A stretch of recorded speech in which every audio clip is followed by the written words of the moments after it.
By the end of this episode, you'll understand why your mind keeps chasing more, why your happiness resets no matter what you achieve, and how to finally break out of the loop that keeps 99% of people emotionally exhausted for their entire lives.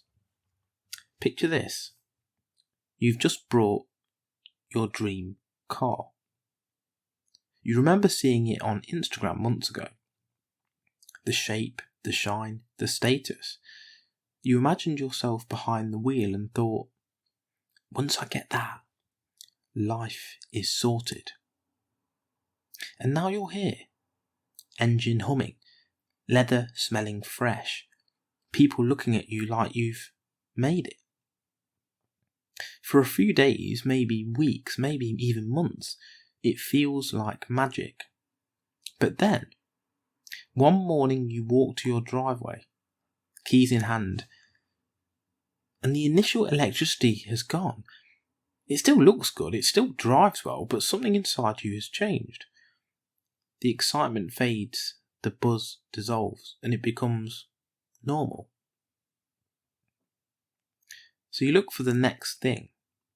Another car, a bigger place, a better partner, a higher income, a new achievement, and the cycle repeats. That cycle, that reset, that inability to feel long-term satisfaction from external wins, that is the hedonic treadmill.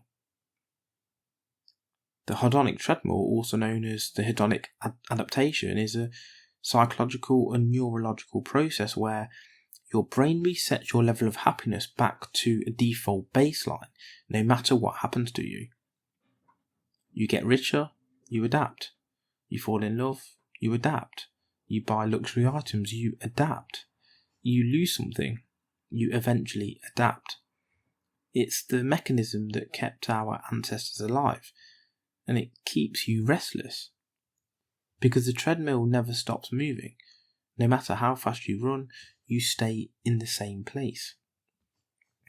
Your brain's number one priority is survival, not happiness. So it operates with two core systems. Dopamine is the wanting system.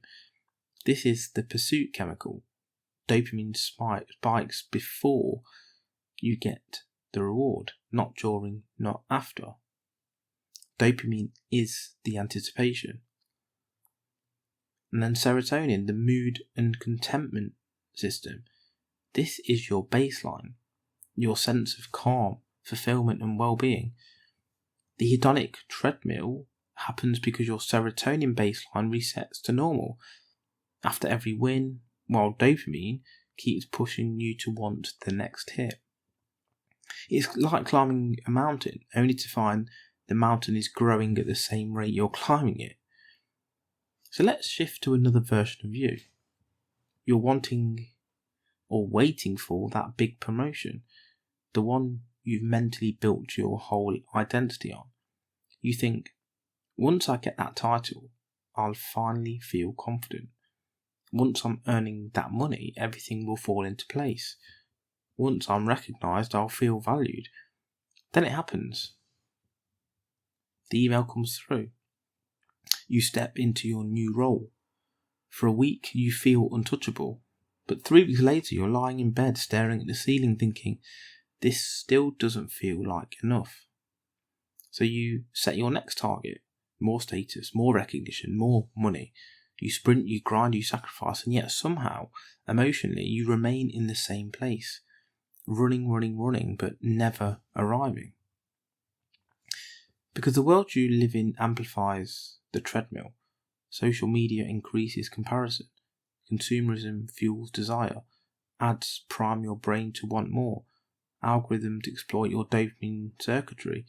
Modern life trains you to measure yourself externally. Society teaches you more is better. Achieving is happiness.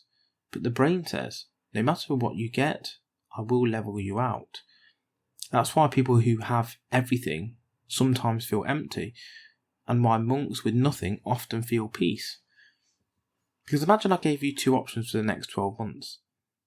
Option A is you live in a mansion, drive a supercar, eat luxury food wear designer clothes, but after 30 days your happiness resets to your baseline. Your lifestyle becomes normal, expected, ordinary.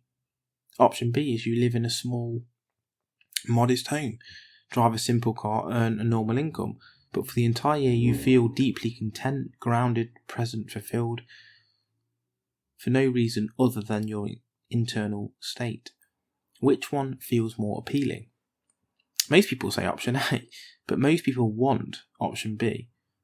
Because humans don't want things, they want the emotional states they think things will give them. The hedonic treadmill creates several paradoxes. The success paradox: the more you achieve, the more your expectations rise. Your brain becomes harder to satisfy. The wealth paradox: the richer you get, the more problems and responsibilities you acquire, and the more you fear losing what you gained. The whole mo money mo problem song.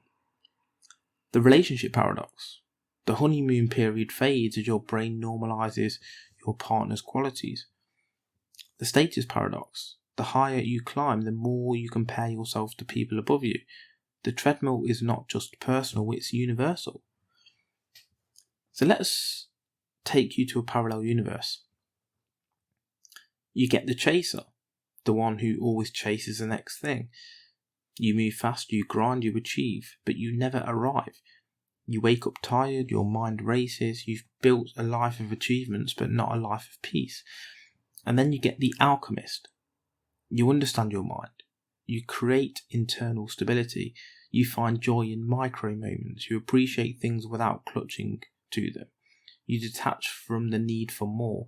You still achieve, but not from emptiness. Your actions come from fullness. This version of you can find happiness right now without wanting or waiting for anything to change.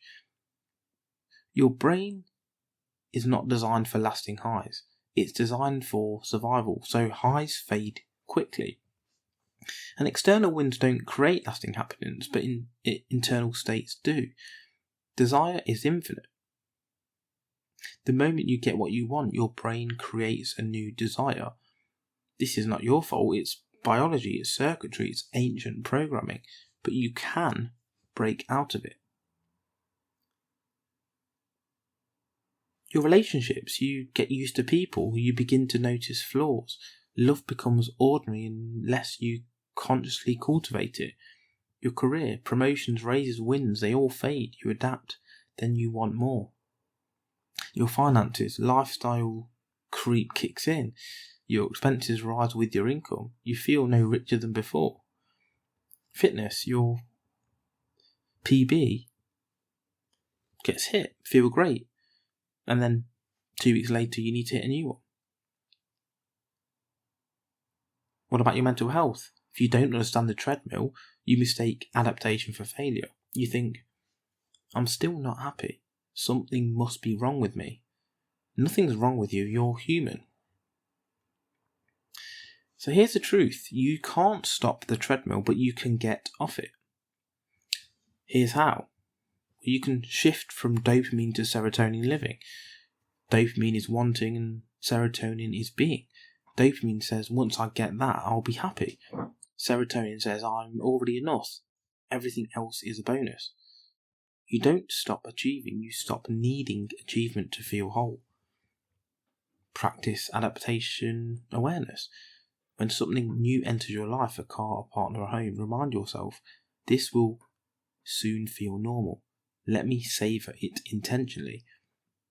This one sentence slows the treadmill. And then the gratitude loop.